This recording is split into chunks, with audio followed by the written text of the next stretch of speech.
الرحمن الرحيم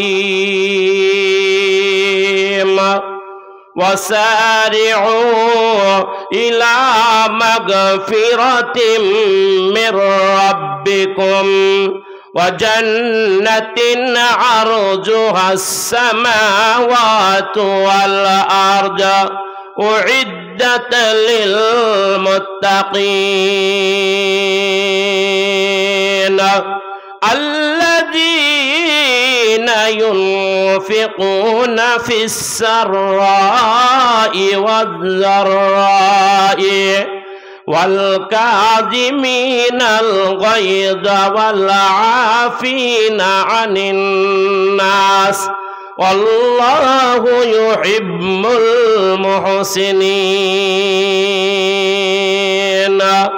رب اشرح لي صدري ويسر لي أمري واحلل عقدة من لساني يفقهوا قولي رب زدني علما اللهم رب زدني علما سبحانك لا علم لنا إلا ما علمتنا إنك أنت العليم الحكيم রঙিন ওই পৃথিবী ছাড়িতে হইবে সাধের ওই দেহ মাটিতে খাইবে রঙিন ওই পৃথিবী ছাড়িতে হইবে সাধের ওই দেহ মাটিতে খাইবে শূন্য হবে জিন্দেগানি কার লাগিয়া এত মায়া এত চোখের পানি রে মন কার লাগিয়া এত মায়া এত চোখের পানি সন্ধ্যা হলে ডুবিবে বেলা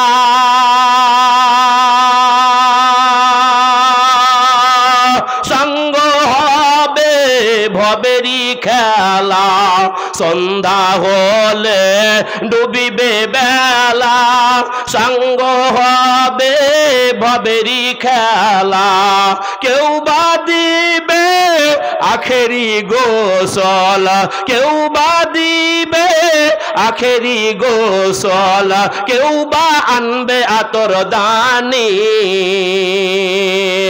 কার লাগিয়া এত মায়া এত চোখের পানি রে মন কার লাগিয়া এত মায়া এত চোখের পানি এত আশা বাসা তোমার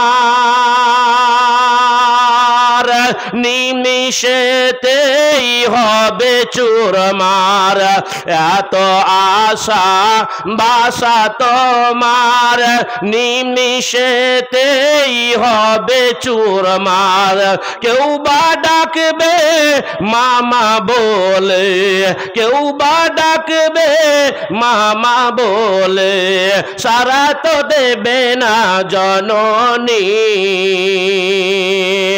কার লাগিয়া এত মায়া এত চোখের পানি রে মন কার লাগিয়া এত মায়া এত চোখের পানি রঙিন ওই পৃথিবী ছাড়িতে হইবে সাধের ওই দেহ মাটিতে খাইবে শূন্য হবে জিন্দেগানি কার লাগিয়া এত মায়া এত চোখের পানি রে মন কার লাগিয়া এত মায়া এত চোখের পানি মাইকের আওয়াজ এমন কেন গো আওয়াজ ঠিক করো না তো কথা বলতে পারবো না উঠে চলে যাবে জনাব মুহতারাম ও মুকাররম সম্মানীয় সভাপতি সাহেব মুআজ্জাজ উলামা ইকরাম সমবেত সম্মুখে বসে থাকা বয়োজ্যেষ্ঠ বয়োকনিষ্ঠ সমবয়স্ক ইসলাম দরদি মুসলিম ভাতৃবৃন্দ ও পর্দার অন্তরালের অবস্থানরতা সরলা সুধীরা, পর্দাশীলা ধর্মশীলা মা ও ভগ্নীগণ ও সেনের বা প্রাণের ভাই বোন ও বন্ধু বান্ধবীগণ, যত রকমের প্রশংসা আছে, যত রকমের গুণগান আছে, যত রকমের গুণকীর্তন আছে, সমস্ত প্রশংসা একমাত্র মহান আল্লাহ পাক তাবারাকা তাআলার জন্য। যেই মহান আল্লাহ পাক তাবারাকা তাআলার প্রশংসার কোনো সীমা সংখ্যা নেই, সীমাহীন প্রশংসা যেই মহান আল্লাহ পাক তাবারাকা তাআলার, যিনি অব্যয় অক্ষয়, যার লয় নেই ক্ষয় নেই, যিনি সদা জাগ্রত, তন্দ্রা নিদ্রা যাকে স্পর্শ করতে পারে না, তিনি যা চান তাই করেন, কারো কিচ্ছু করার নেই, কারো কিচ্ছু বলার নেই। সেই মহান আল্লাহ পাক তাবারাকা তাআলার সংক্ষিপ্ত প্রশংসা তারই শিখানো বাক্যের মাধ্যমে আমরা সকলেই সমষ্টিগতভাবে উচ্চস্বরে সুললিত কণ্ঠে মধুর কণ্ঠে উচ্চ আওয়াজে উচ্চ বাক্যে আমরা তার শুকরিয়া আদায় করি। মহব্বতের সহিত যতজন মানুষ বসে আছেন উচ্চস্বরে তার কৃতজ্ঞতা প্রকাশ স্বরূপ আপনারা সকলেই বলুন আলহামদুলিল্লাহ। তারপরে পরেই ইমামুল হারামাইন সৈয়দুস সাকালাইন সৈয়দুল মুরসালিন খাতামুন নবীন শফিউল মুজনবিন রহমাতুল লিল আলামিন নবিকুল শিরোমণি সৃষ্টি জগতের চূড়ামণি মুসলিম বিশ্বের নয়নমণি বিশ্ব বরেণ্য নেতা আনকোস্টিং লিডার অফ দ্য ওয়ার্ল্ড বিশ্ব নবী হযরত মুহাম্মদ মুস্তাফা আহমদ মুজতবা, সকলে বলুন সাল্লাল্লাহু আলাইহি ওয়াসাল্লামের প্রতি শত কোটি দুরূদ ও শান্তির ধারা বর্ষিত হোক, বলুন আমিন। আল্লাহুম্মা সাল্লি আলাই আল্লাহুম্মা বারিক আলাই। ভাইরা আমার, আমি আমার বক্তব্য আরম্ভ করার পূর্বে ভূমিকায় হালকা করে দুটো কথা বলবো। ভূমিকায় এক নম্বর কথা হলো, আজকের দিনের মানুষ সিনেমা জগৎ নিয়ে মত্ত, পঞ্চরসের মাহফিল নিয়ে মত্ত, টেলিভিশন নিয়ে মত্ত, সিনেমার গায়ক গায়িকাদের নিয়ে মত্ত, সিনেমার নায়ক নায়িকাদের নিয়ে মত্ত, সিনেমার অভিনেতা অভিনেত্রীদের নিয়ে মত্ত, সোশ্যাল মিডিয়া নিয়ে মত্ত, ফেসবুক নিয়ে মত্ত, হোয়াটসঅ্যাপ নিয়ে মত্ত, ইউটিউব নিয়ে মত্ত, গুগল নিয়ে মত্ত, ইন্টারনেট নিয়ে মত্ত, যুবক ছেলেরা ফ্রি ফায়ার পাবজি গেম নিয়ে মত্ত, যুবতী মা বোনেরা হটস্টারের সিরিয়াল নিয়ে মত্ত। এই রকম প্রতিকূল অবস্থা থাকা সত্ত্বেও এই গ্রামের কিছু ধর্মপ্রাণ মুসলমান, যাদের অক্লান্ত পরিশ্রমের বিনিময়ে, যাদের অক্লান্ত খাটাখাটনির বিনিময়ে এই রকম একটি মহতি ধর্মসভার আয়োজন করা হয়েছে, প্রথমত তাদেরকে জানাই অভিনন্দন, আন্তরিকতাবাদ তথা মোবারকবাদ। এলাকার আশপাশের গ্রাম থেকে বর্তমান সময় যতজন শ্রোতা উপস্থিত হয়েছেন, আপনাদের মতো শ্রোতার জন্য রইল আকুল ফরিয়াদ। যে সমস্ত ওলামায়ে হাজরাতদের দাওয়াত দেওয়া হয়েছে তাদেরও জন্য রইল আকুল ফরিয়াদ, যাদের অক্লান্ত পরিশ্রমের বিনিময়ে এই রকম একটি মহতি ধর্মসভার আয়োজন করা হয়েছে, তাদেরও জন্য মহান আল্লাহ পাক তাবারাকা তাআলার দরবারে আকুল ফরিয়াদ জানিয়ে বলি, আল্লাহ গো, বক্তা শ্রোতা তথা কমিটির নেতৃবৃন্দ সকলের তুমি ইহপরকাল উজ্জ্বল করে দিও, ইহপরকাল মঙ্গল করে দিও, ইহপরকাল সুখের করে দিও। আমাদের প্রত্যেককেই জাযায়ে খয়ের তথা উত্তম বদলা দান করিও। প্রাণ খুলে মহব্বতের সহিত জোরে সোরে বলুন আমিন। আল্লাহুম্মা আমিন, আল্লাহুম্মা আমিন। ভাইরা আমার, বন্ধুরা আমার, ভূমিকায় দুই নম্বর কথা হলো, ভাইরা আমার, আপনাকে বক্তৃতা শুনতে হবে আমলের নিয়ত নিয়ে। কথা ভালো করে বুঝবেন, বক্তৃতা শুনতে হবে আপনাকে আমলের নিয়ত নিয়ে। আমলের নিয়ত নিয়ে যদি বক্তৃতা শুনেন, আপনার এই বক্তৃতায় ফলপ্রসূ হবে। আমল করব এই নিয়ত নিয়ে যদি বক্তৃতা শুনেন, শুনবো জানবো মানবো এই নিয়ত নিয়ে যদি বক্তৃতা শুনেন, আপনার এই বক্তৃতা কাল কিয়ামতের মাঠে আপনার জন্য জান্নাত যাওয়ার রাস্তাকে সহজ করে দেবেন। জোরে জোরে বলুন সুবহানাল্লাহ। ভাইরা আমার, বন্ধুরা আমার, এবার একটা কথা বলবো, কথা হলো বাস্তব কথা। আর বাস্তব কথা সম্পর্কে আল্লাহর নবী বলছেন, আল হাক্কু মুররুন, সত্য কথা হয় তিতো। ওষুধ যেমন হয় তিতো, ওষুধ যেমন মানুষ ঠেলাই না পড়লে খাই না, ওই রকম ভাবে মাঝে মধ্যে যদি সত্য কথা না বলা হয়, সত্য কথা না তুলে ধরা হয়, সমাজ বিগড়িয়া যাবে, সমাজ পথভ্রষ্টতায় নিমজ্জিত হবে, সমাজ অধপতনের অতল তলে নিমজ্জিত হবে। এবার একটা বাস্তব কথা বলছে, খুব মন দিয়ে শুনবেন। আমল করব না এই নিয়ত নিয়ে যদি বসে থাকেন, ভাইরা আমার, কি ব্যাপার রে ভাই, তোরা দাঁড়িয়ে আছিস কেন? দাঁড়িয়ে আছো কেন ভাই? একটু বসে যাও, ভালো লাগলে থাকো, না হলে চলে যাও। ভাইরা আমার দাঁড়িয়ে দাঁড়িয়ে শুনবেন, একটা আদব রয়েছে যে কোনো জিনিসের। যাই হোক, আমল করব না এই নিয়ত নিয়ে যদি আজকে বক্তৃতা শুনেন, ভাইরা আমার শুনবো জানবো কিন্তু মানবো না এই নিয়ত নিয়ে যদি বক্তৃতা শুনেন, এক কান দিয়ে শুনবো আর এক কান দিয়ে বের করে দেবো এই নিয়ত নিয়ে যদি বক্তৃতা শুনেন, যেই জায়গায় শুনবো ওই জায়গায় লুঙ্গি ঝাড়া করে ঝেড়ে দিয়ে চলে যাব এই নিয়ত নিয়ে যদি বক্তৃতা শুনেন। আর এই পদ্ধতিতে বক্তৃতা আপনি 10 বছর নয়, 20 বছর নয়, 40 বছর নয়, গোটা জীবন পর্যন্ত যদি এই পদ্ধতিতে বক্তৃতা শুনেন, আপনার এই বক্তৃতায় 5 পয়সার সমান মূল্য দেবে না, দেবে না, দেবে না, দিতে পারে না, ইম্পসিবল। ভাইরা আমার, বন্ধুরে আমার, বলবেন কেমন কথা বলছেন? আমি কথা পরিষ্কার করার জন্য একটা উদাহরণ দিচ্ছি। ভাইরা আমার, বন্ধুরে আমার, দাদু আর নাতিতে জলসা শুনতে গেছে। দাদু আর নাতি জলসা শোনা শেষ, যেই রাস্তা দিয়ে বাড়ি যাচ্ছে, যেতে যেতে মাঝখানে পড়লো একটা ছোট নদী, একটা ছোট ক্যানেল। এই নদীটা পার হবে, দাদু পরেছিল লুঙ্গি, নাতি পরেছিল ফুল প্যান্ট। দাদু খুব চালাক মানুষ, লুঙ্গির একদিক থেকে তোলে আর ডারা পার হয়। যতদূর পানি উঠে ততদূর লুঙ্গি উঠে, যতদূর পানি উঠে ততদূর লুঙ্গি উঠে। ওই করতে করতে পানি যখন একেবারে কাঁচা বরাবর চলে গেছে, বুড়ো মানুষ ভাবছে আজকে তো আমার লুঙ্গিটা তো আর বাঁচানো যাবে না, তাই তাড়াতাড়ি করে ওর কোমর থেকে লুঙ্গির বাঁধনটাকে খুলে নিয়ে মাথায় বেঁধে নিয়ে উলঙ্গ অবস্থায় ন্যাংটা হয়ে নদীটা পার হয়ে গেল। তার যে নাতি উপরে ছিল ফুল প্যান্ট, তো ফুল প্যান্টটাকে খুললো না। ওপারে গিয়ে এখন একে তো পৌষ মাসের শীত আর একেবারে ঠান্ডা পানি, ওপারে গিয়ে এখন নাতিটা ঠক ঠক ঠক ঠক করে কাঁপছে। দাদু বলছে, হারে শালা, আমি যেমন ভাবে লুঙ্গিটাকে খুলে নিয়ে মাথায় বেঁধে নিয়েছি, ওই রকম ভাবে তুই যদি তোর ফুল প্যান্টটাকে খুলে মাথায় বেঁধে পারে চলে আসছিস, এত রাত্রিতে কে বা দেখতে পেত? তাহলে তো আজকে তোকে এত কষ্ট করে আজকে বাইরা আমার বাড়ি যেতে হতো না। সঙ্গে সঙ্গে নাতিটা বলছে, দাদু, গত রাত্রিতে মৌলানা সাহেব একটা মশলা বললো, তুমি শুনোনি? বলে, কি মশলা বলেছে? বলে, পুরুষের নাভির ওপর থেকে নিয়ে হাঁটুর নিচে পর্যন্ত এই জায়গাটাকে বলা হয় সতর, আর এটাকে সব সময়ের জন্য ঢেকে রাখা, এটা হলো একটা ভালো কাজ, এটা একটা উত্তম কাজ। আর এটাকে বিনা কারণে বিনা প্রয়োজনে উদাম করা, এটা একটা খারাপ কাজ, একটা অশ্লীল কাজ, একটা বেহায়াপনা কাজ। ভাইরা আমার, বন্ধুরে আমার, এই কথাটা গত রাত্রিতে মৌলানা সাহেব আলোচনা করেছে, তুমি শুনোনি?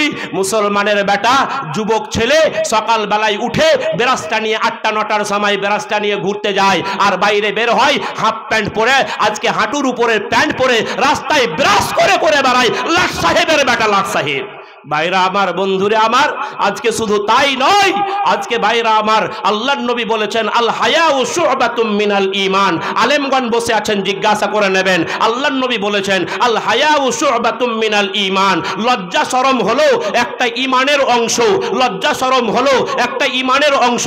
মুসলমানের বেটা মহিলারা পুকুরে গোসল করে, মা বোনেরা নদীতে গোসল করে, আর তুমি মুসলমানের বেটা জাঙ্গিয়া প্যান্ট পরে, আন্ডার প্যান্ট পরে আজকে তুমি আজকে মহিলাদের সম্মুখে আজকে তুমি ন্যাংটো উলঙ্গ অবস্থায় তুমি পুকুরে গোসল করো। তোমার চাইতে নির্লজ্জ, বেহায়া, বেশরম তোমার লজ্জাও নাই, শরমও নাই, তোমার কিছুই নাই। ভাইরা আমার, বন্ধুরে আমার, আজকে যাই হোক, যে কথা বলতে চাইছিলাম আমি আপনাকে, এখন দাদু কি বলছে শুনুন। দাদু বলছে, হারে শালা, তুই দেখছি একদিন বক্তৃতা শুনে বড় মৌলানা সাহেব হয়ে গেছিস।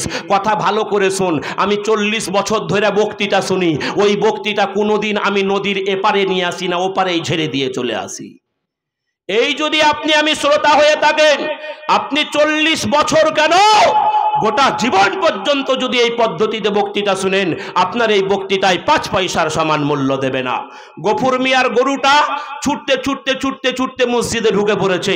মাশাআল্লাহ, আপনাদের মসজিদ খুব সুন্দর, একেবারে মার্বেল টার্বেল লাগানো, একেবারে ঝিকঝাক চিকচাক অবস্থা।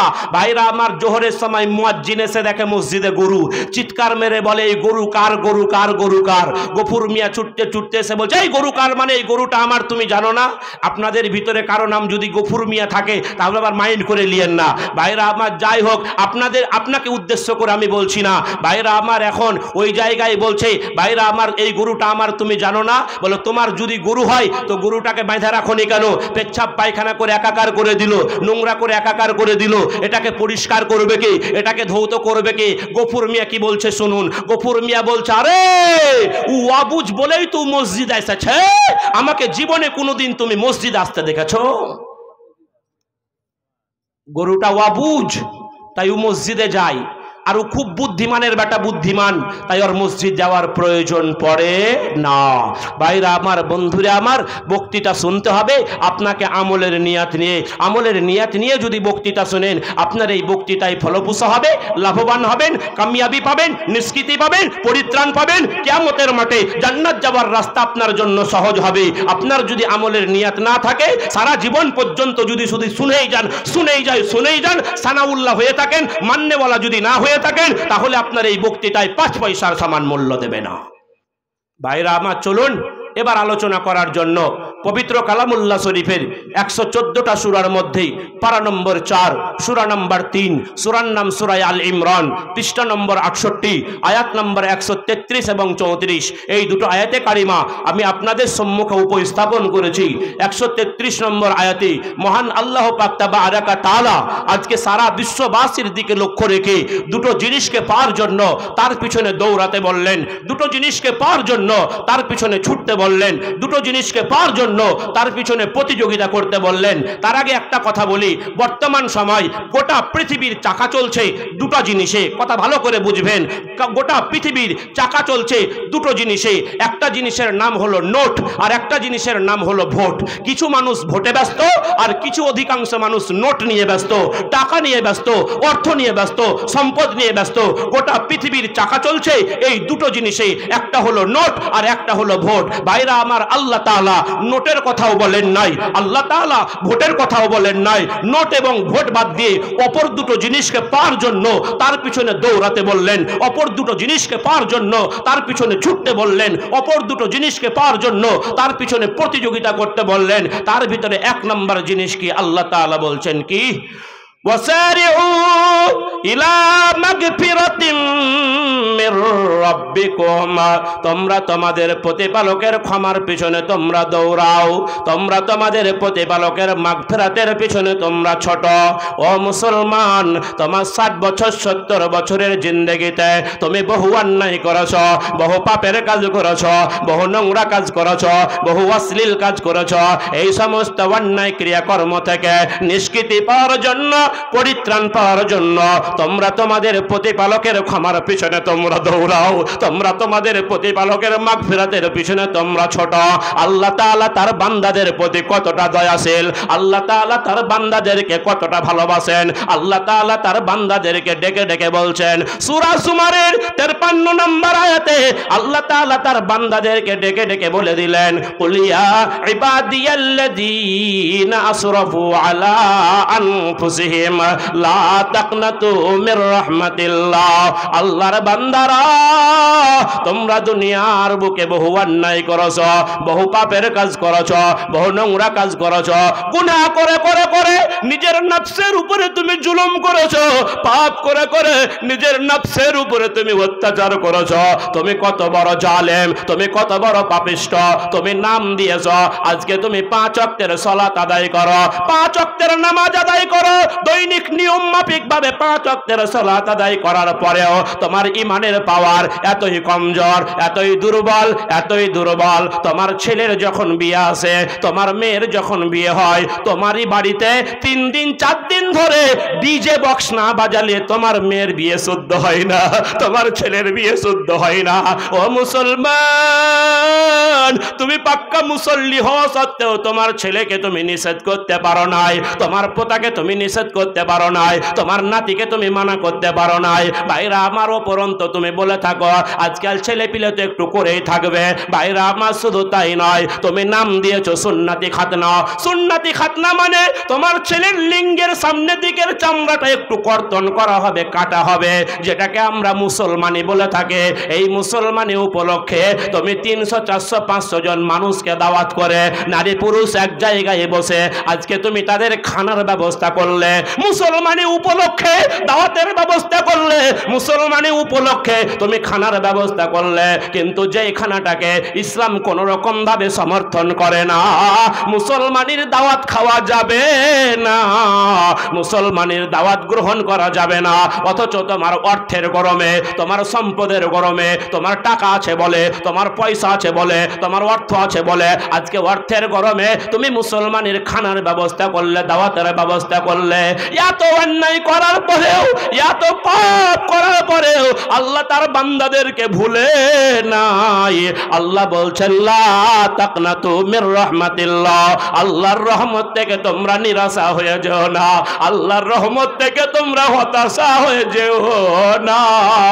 আল্লাহ বলছেন ইন্নাল্লাহা ইয়াগফিরুয যুনুবা জামিআ, নিশ্চয় আমি আল্লাহ তোমাদের বিগত জিন্দেগীর গুনাহ খাতাগুলোকে মাফ করে দেব, নিশ্চয় আমি আল্লাহ তোমাদের বিগত জিন্দেগীর গুনাহগুলোকে আমি ক্ষমা করে দেব। একবার জোরে জোরে বলুন সুবহানাল্লাহ। ভাইরা আমার, বন্ধুরে আমার, আল্লাহ তাআলা তার বান্দাদেরকে কতটা ক্ষমা করবেন, কতটা ক্ষমা করবেন। বন্ধুগণ, দুনিয়ার মানুষ আজকে ভাইরা আমার অপরাধীকে খোঁজে। দুনিয়ার মানুষের নিয়ম হলো অপরাধীকে খুঁজে তাকে শাস্তি দেওয়ার জন্য।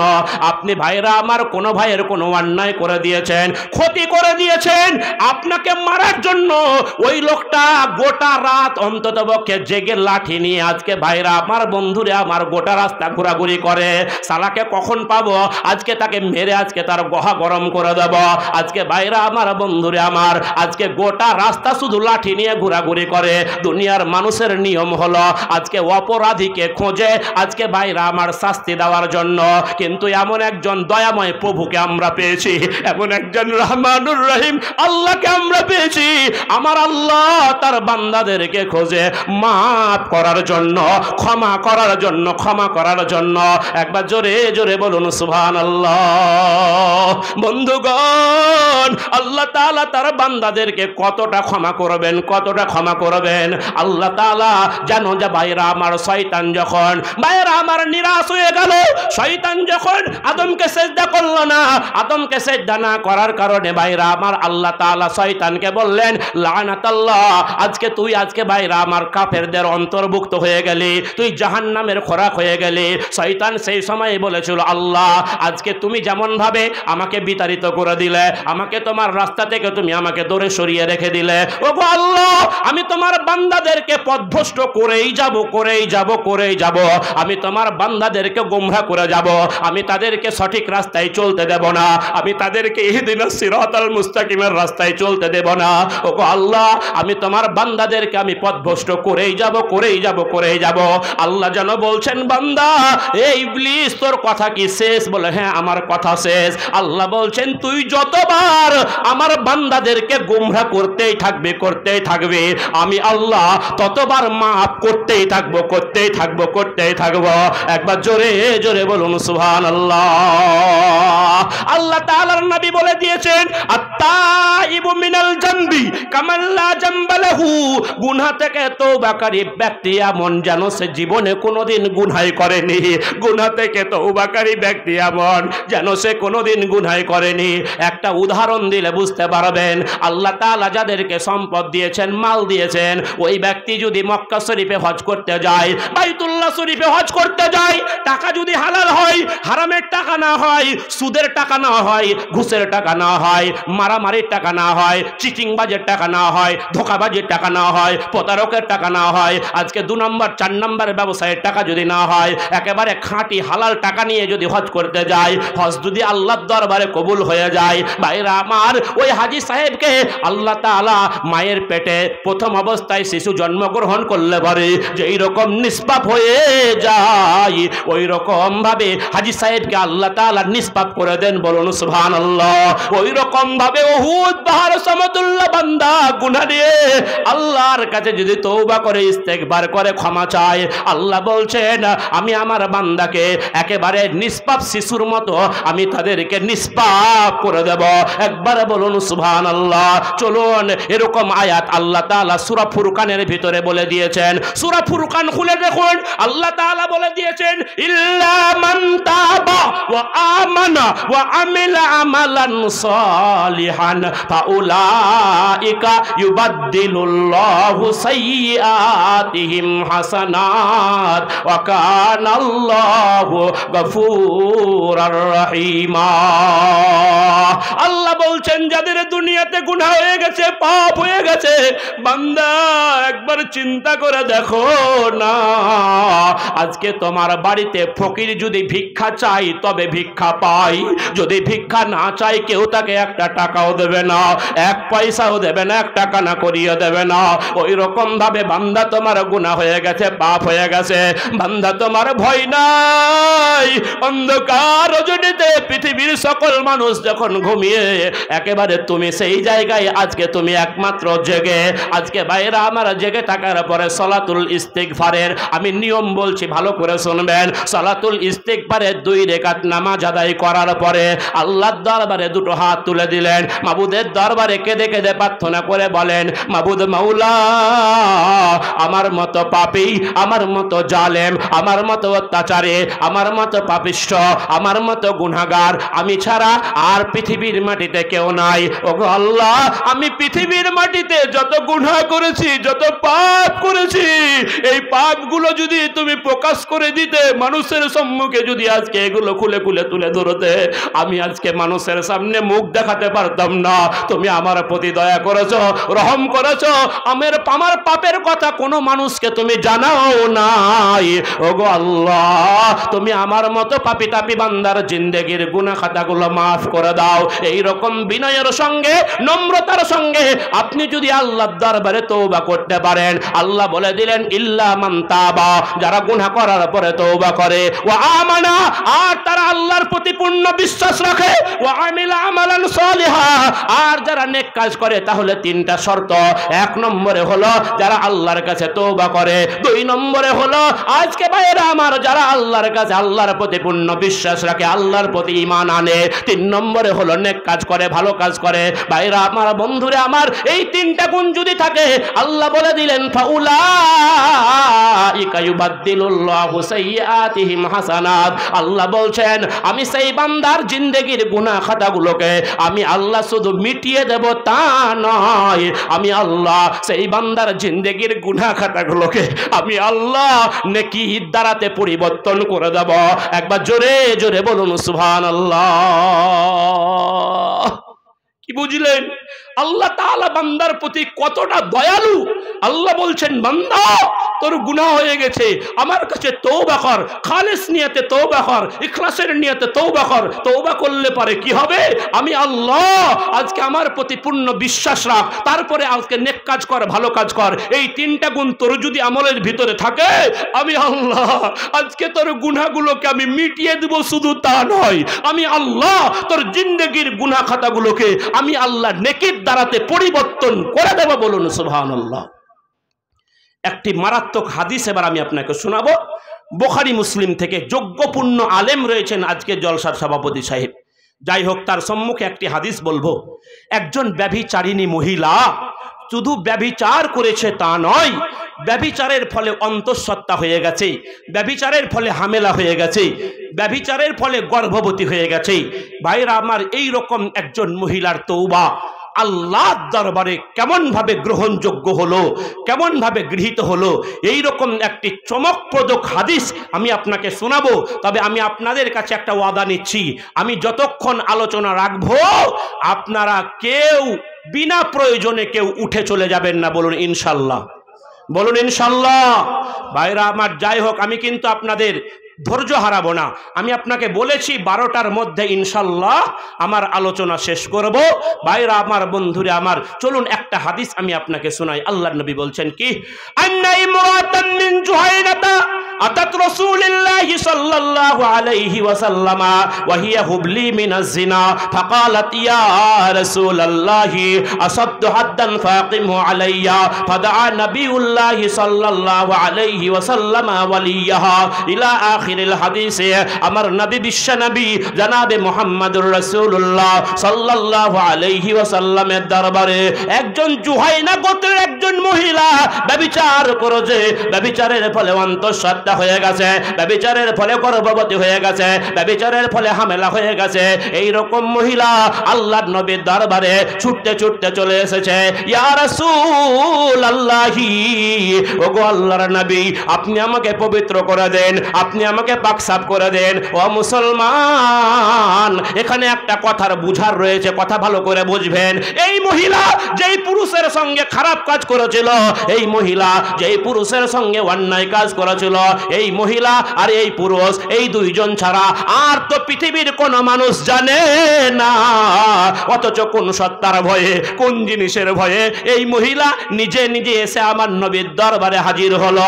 এই মহিলা মনে মনে ভেবে নিয়েছিল, আমি হয়তো শয়তানের ধোকায় পড়ে, আমি হয়তো শয়তানের প্ররোচনায় পড়ে আমি একটা অন্যায় কাজ করে ফেলেছি বটে, আমি একটা পাপের কাজ করে ফেলেছি বটে, আমি একটা গুনার কাজ করে ফেলেছি বটে, কিন্তু এই অন্যায় কাজের সংবাদ আমরা দুইজন ছাড়া আরেকজন যিনি জানেন, যার চোখে পৃথিবীর কোনো মানুষ ফাঁকি দিতে পারবে না, সেই সত্তার নামই হলো আল্লাহ। এই মহিলা মনে মনে ভেবে নিয়েছিল, আমি যদি এই অবস্থায় মারা যাই, আমি যদি এই অবস্থায় মৃত্যুবরণ করি রে, তাহলে তো আমাকে আজীবন কাল জাহান্নামের আগুনে জ্বলতে হবে, আজীবন কাল জাহান্নামের আগুনে পুড়তে হবে। নবীর মুখে শুনেছি জাহান্নামের আগুন এই দুনিয়ার আগুনের চাইতে 70 গুণ বেশি পাওয়ারফুল হবে।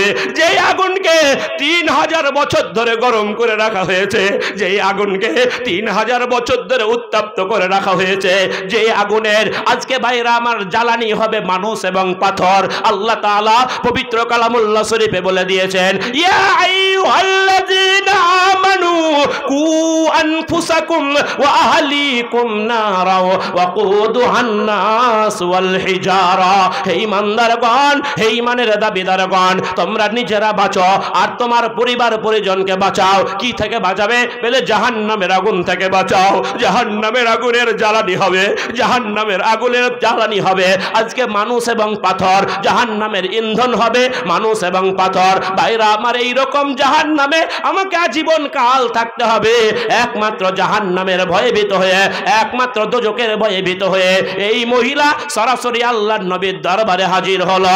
ভাইরা আমার, বর্তমান জামানায় আমরা হিন্দু আনি পরিবেশে বসবাস করার কারণে, ভাইরা আমার, আমরা খ্রিস্টান পরিবেশে বসবাস করার কারণে আমাদের দেশ এই সুবিশাল ভারতবর্ষ হিন্দু খ্রিস্টান পাহাড়ি বাঙালি ডোমচামার ছোটর মেথর বুচি বাগদি আমরা প্রত্যেকেই কাঁধে কাঁধ মিলিয়ে আমরা চলাফেরা করে। তাই তো দেখতে পাই আমরা হিন্দু ভাইদের কৃষ্টি কালচারের অনুকরণ করার কারণে আমার অনেক মুসলিম পরিবারের ভাই আজকে তাদের ছেলেদের জন্মদিন পালন করে থাকে, হ্যাপি বার্থডে টু ইউ বলে জন্মদিন পালন করে থাকে। কেউ মৃত্যু দিবস পালন করে, কেউ হাসির দিবস পালন করে, কেউ বিবাহ বার্ষিকী পালন করে, কেউ কান্নার দিবস পালন করে।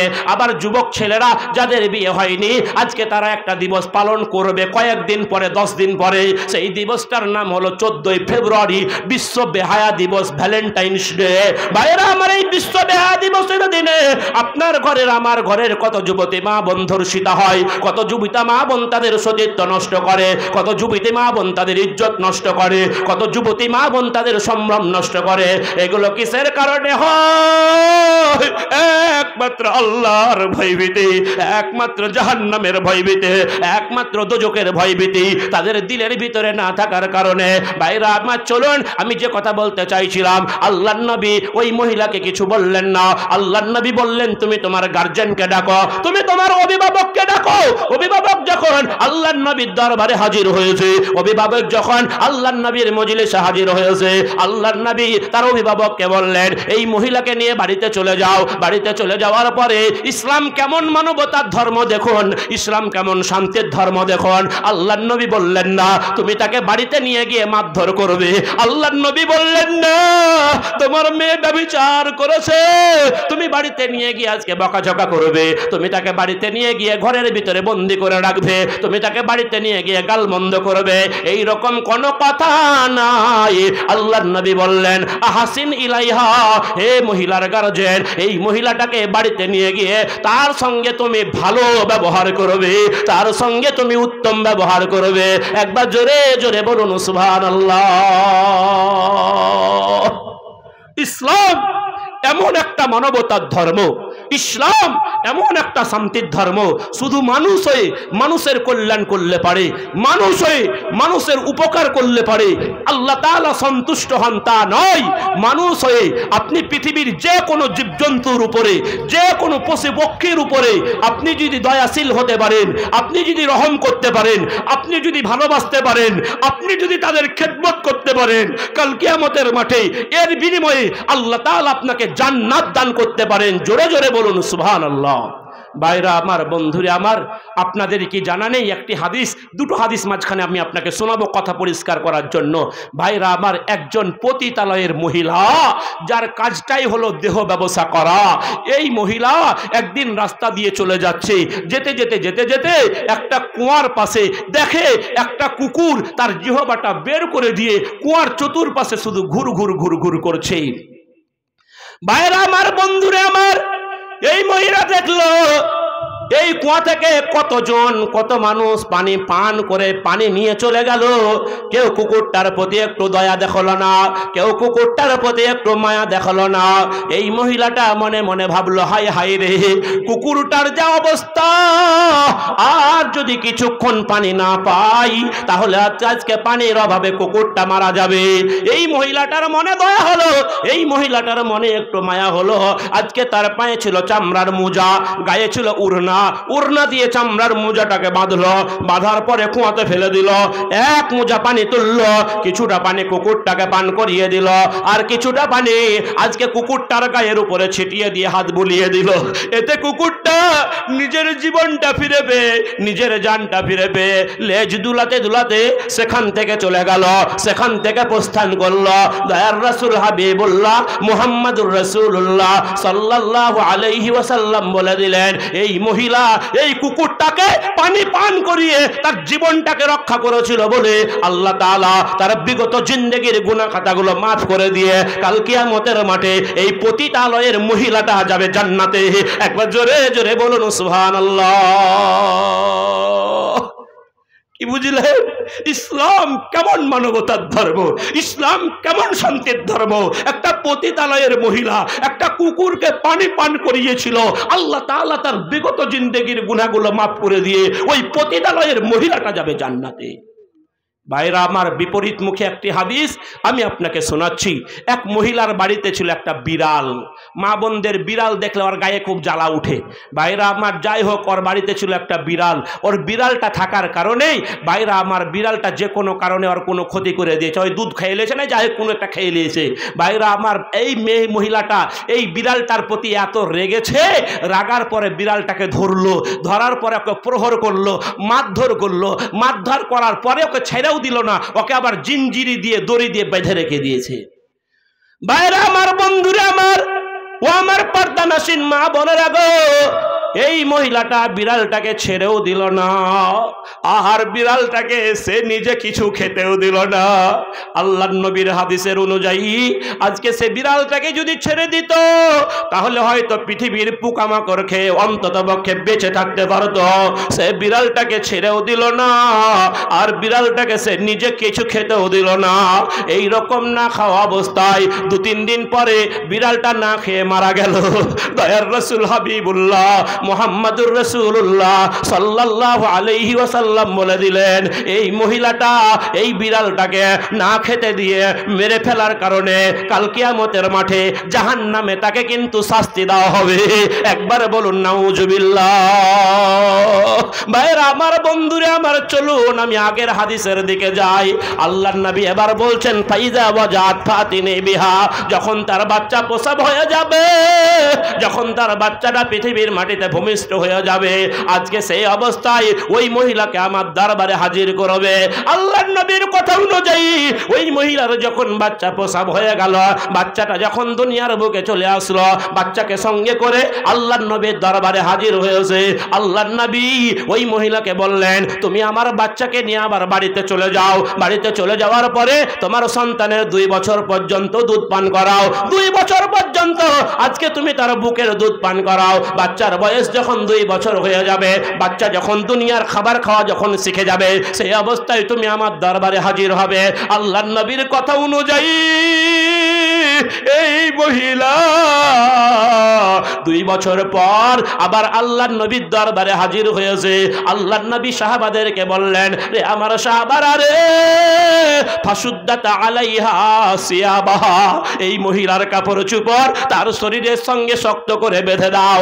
এই মহিলার কাপড় চোপড় তার শরীরের সঙ্গে মজবুত করে বেঁধে দাও। সুম্মা উমিরা বিহা ফারুজিমা, তারপর আদেশ করলেন তোমরা তাকে রজম করে দাও। তারপর নির্দেশ দিলেন বললেন তোমরা তাকে রজম করে দাও। ও মুসলমান, মাঝখানে দুটো কথা খুব ভালো করে শুনবেন। রজম কাকে করা হবে, রজম কেন করা হবে, রজম কোন পদ্ধতিতে করা হবে, তিনটা কথা মন দিয়ে শুনবেন। রজম কাকে করা হবে?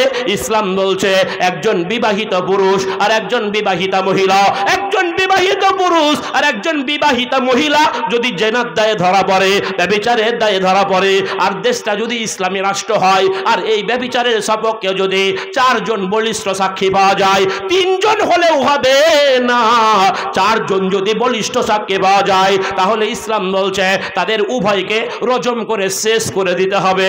রজম কেন করা হবে? ও মুসলমান, দুনিয়ার উদাহরণ দিলে বুঝতে পারবেন। তোমার বাড়িতে হাঁড়ি ভর্তি ভাত রয়েছে, তোমার বাড়িতে হাঁড়ি ভর্তি তরকারি রয়েছে, অথচ সেই ভাতের দিকে তুমি নজর না দিয়ে, অথচ সেই তরকারির দিকে তুমি নজর না দিয়ে অপরের হাঁড়িতে তুমি মুখ লাগাও, অপরের হাঁড়িতে গিয়ে তুমি হাত দাও। ইসলাম বলছে তোমার মতো কুলাঙ্গারের এই পৃথিবীর মাটিতে বেঁচে থাকার কোনো অধিকার নাই। রজম কোন পদ্ধতিতে করা হবে মুসলমান? আপনারা সকলেই জানেন মোটামুটি ভাবে যাকে রজম করা হবে।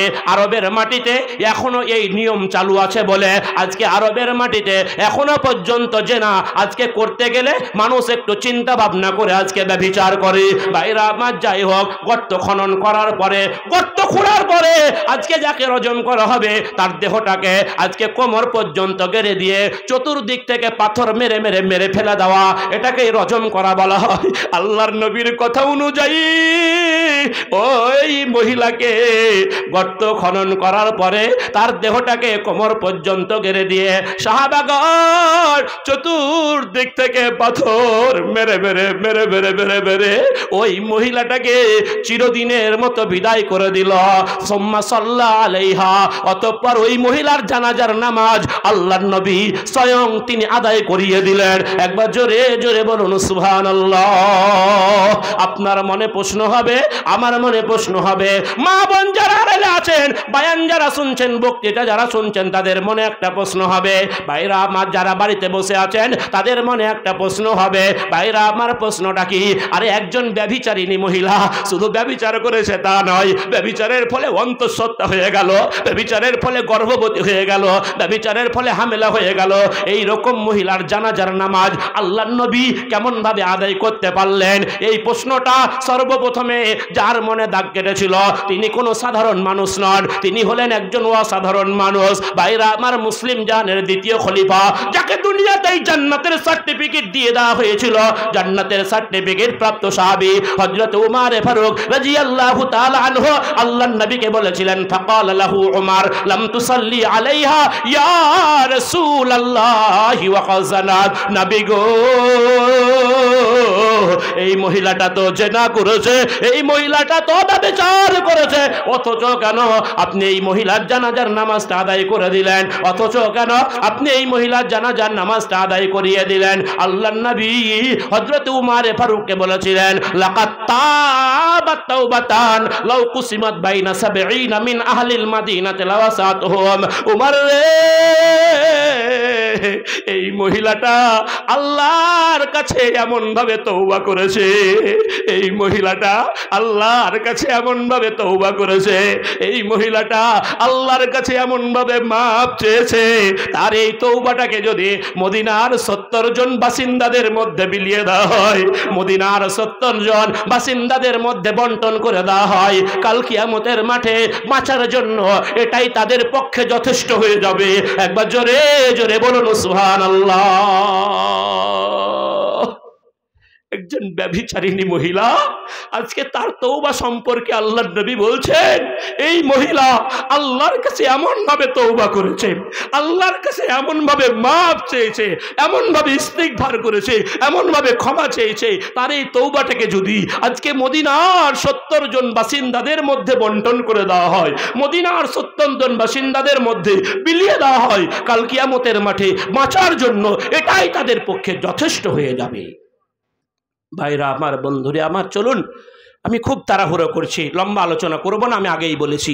দ্বিতীয় আরেকটা জিনিসকে পাওয়ার জন্য তার পিছনে আমাদেরকে দৌড়াতে বলা হলো, দ্বিতীয় আরেকটা জিনিসকে পাওয়ার জন্য তার পিছনে আমাদেরকে ছুটতে বলা হলো। সেই জিনিসটার নাম কি? আল্লাহ তাআলা বলছেন কি, ওয়া জান্নাতিন, জান্নাতকে পাওয়ার জন্য তার পিছনে আমাদেরকে দৌড়াতে বলা হলো, জান্নাতকে পাওয়ার জন্য তার পিছনে আমাদেরকে ছুটতে বলা হলো। জান্নাত কোন জায়গাটার নাম? জান্নাত কোন জিনিসটার নাম? ও মুসলমান, আপনার 60 বছর 70 বছরের জীবনটা যখন শেষ হয়ে যাবে, মসজিদের মাইকে যখন আপনার নামের এলান করা হবে, মসজিদের পালকিখানা যখন আপনার বাড়ির দরজায় হাজির করা হবে, আপনি পুরুষ মানুষ, আপনার জন্য 3খানা কাপড় পরিধান করিয়ে একটা পালকিতে করে একটা জায়গায় নিয়ে যাওয়া হবে, যেই জায়গায় নাই কোনো দরজার ব্যবস্থা, যেই ঘরের নাই কোনো জানালার ব্যবস্থা, যেই ঘরটার কথা আমরা দুনিয়াতে বর্তমান সময় দুনিয়ার মহব্বতে পড়ে, অর্থের মহব্বতে পড়ে, সম্পদের মহব্বতে পড়ে, বেটা বেটির মহব্বতে পড়ে, টাকা পয়সার মহব্বতে পড়ে, আমরা সেই দুনিয়ার কথা, আজকে সেই ঘরটার কথা আমাদের স্মরণ নাই, সেই ঘরটার কথা আমাদের মনে নাই। তাই তো আমরা গোরস্থানে গেলেও আমরা সেখানে গিয়ে গল্প গুজব করে, সেখানে গিয়ে হাসি মজাক করে, সেখানে গিয়ে ঠাট্টা বিদ্রুপ করে, আমরা কেউ জানা যায় আজকে কাউকে মাটি দিতে গেলেও সেখানে গিয়ে দুনিয়ার গল্প গুজব করে থাকে। বন্ধুগণ, সেই ঘরটার কথা আমাদের কারো স্মরণ থাকে না, কিন্তু ওই ঘরটা প্রতিদিন মানুষকে 70 বার করে ডেকে ডেকে বলে, আনা বাইতুল ওয়াহাদাতি, আমি হলাম একালার ঘর, আমি হলাম একালার ঘর। দুনিয়াতে তুমি তোমার মা, তোমার বাবা, তোমার সন্তান, তোমার ছেলে, তোমার পিলে, আজকে তোমার স্ত্রী, তোমার পরিবার পরিজন, কত বন্ধু বান্ধব নিয়ে গোটা দুনিয়াটা চষে বেড়ালে, আজরাইলের ডাক যখন চলে আসবে রে, তোমার সঙ্গে তোমার মা যাবে না, তোমার সঙ্গে তোমার বোনটা যাবে না, তোমার সঙ্গে তোমার ভাইটা যাবে না, তোমার সঙ্গে তোমার স্ত্রী যাবে না, তোমার সঙ্গে তোমার ছেলে যাবে না। যেমন তুমি দুনিয়াতে খালি হাতে এসেছিলে, ওই রকম ভাবে তোমাকে খালি হাতেই দুনিয়া থেকে চলে যেতে হবে। শূন্য হাতে এসেছিলে ভাবে শূন্য হাতে চলে যাবে। ধনার্জন গাড়ি আর বাড়ি সবই পড়িয়া রবে, শূন্য হাতে এসেছিলে ভাবে শূন্য হাতে চলে যাবে। ধনার্জন গাড়ি আর বাড়ি সবই পড়িয়া রবে, মাটির বিছানে শোয়াবে তোমায়, মাটির বিছানে শোয়াবে তোমায়, পরায়ে বস্ত্র সাদা কাফন, পথিকের দেশে হয়েছে তোমার এ ধরায় আগমন, সব কিছু ফেলে চলে যাবে তুমি আসিলে মরণক্ষণ। বন্ধুগণ, যেমন দুনিয়াতে আপনি একা এসেছিলেন, ওই রকম একাই আপনাকে চলে যেতে হবে। তাই তো কবর ডেকে ডেকে বলতে, আনা বাইতুল ওয়াহাদাতি, আমি হলাম একালার ঘর, আমি হলাম একালার ঘর। কবর আবার বলে, আনা বাইতুজ জুলুমাতে, আমি হলাম অন্ধকারময় ঘর, আমি হলাম অন্ধকারময় ঘর। বন্ধুগণ, আমরা যখন ছোট ছিলাম সেই সময় দিনের বেলায় গোরস্থানের মাটিতে যেতে আমরা ভয় করতাম। আজকে বড় হয়ে গেছি, মুসলমানদের বেটাদের মনের সাহস এতই বেড়ে গেছে, এতই বেড়ে গেছে, মুসলমানের বেটারা কবরকে আর কবর মনে করে না। গোরস্থানের মাটিতে বসে 4-5 জন বন্ধু মেলে বড় বড় মদের বোতল নিয়ে গিয়ে গোরস্থানের মাটিতে বসে চাট নিয়ে মদ পান করে, আর সেই মদের বোতলটা আবার কবরের মাটিতেই আবার ফেলে আসে। বন্ধুগণ, কবর বলছে, আনা বাইতুজ জুলুমাতি, আমি হলাম অন্ধকারময় ঘর, অন্ধকারময় ঘর। ও আমার মা, ও আমার বোন, একবার যদি তোমার চোখটা তুমি একবার 1 ঘন্টার যদি বন্ধ রাখো, তাহলে তোমার মনে হবে আমার গোটা পৃথিবীটাই যেন অন্ধকার, আমার অন্ধকার। ঘরের ভিতরে হঠাৎ যদি কারেন্ট পালিয়ে যায়, ঘরটা এমন অন্ধকার মনে হয় যেন ঘরে ভূত বাস করছে। ভাইরা আমার, তুমি আজীবন কাল ওই অন্ধকারময় কবরে কেমন করে থাকবে গো মা? ভাইরা আমার, তাই তো আজকে ওই অন্ধকারময় কবরে, ওই একাকীর কবরে একটা যে সুখময় স্থানের দরকার, একটা যে আরামদায়ক স্থানের দরকার, সেই আরামদায়ক স্থানটার নামই হলো জান্নাত। বন্ধুগণ, এবার আমি একটা আপনাকে কথা বলবো ভাইরা আমার, এই জান্নাত যেতে গেলে পারে, আজকে আপনি দুনিয়ার বুকে আপনি চাষ করেন, আপনার জমিতে যদি আলুতে ধসা লেগে যায়, কোন বিষটা দিলে পারে আলুর ধসা মরে যাবে, এটা আপনার ভালোভাবে জানা আছে। আপনার জমিতে যদি আগাছা উৎপন্ন হয়, কোন বিষটা দিলে পারে আপনার আগাছা মরে যাবে, এটা আপনার ভালোভাবে জানা আছে। আপনার জমিতে যদি আজকে ধানে পোকা লেগে যায়, কোন বিষটা দিলে পারে ধানের পোকা মরে যাবে, এটা আপনার ভালোভাবে জানা আছে। কিন্তু আমরা দাবি করি আমরা হলাম মুসলমান, আমাদের ধর্মের নাম ইসলাম, আমাদের ধর্মগ্রন্থ হলো আল কোরআন, আমাদের নবী হলেন নবী মুহাম্মদুর রাসূলুল্লাহ সাল্লাল্লাহু আলাইহি ওয়াসাল্লাম, আমাদের সৃষ্টিকর্তা হলেন মহান আল্লাহ। আমরা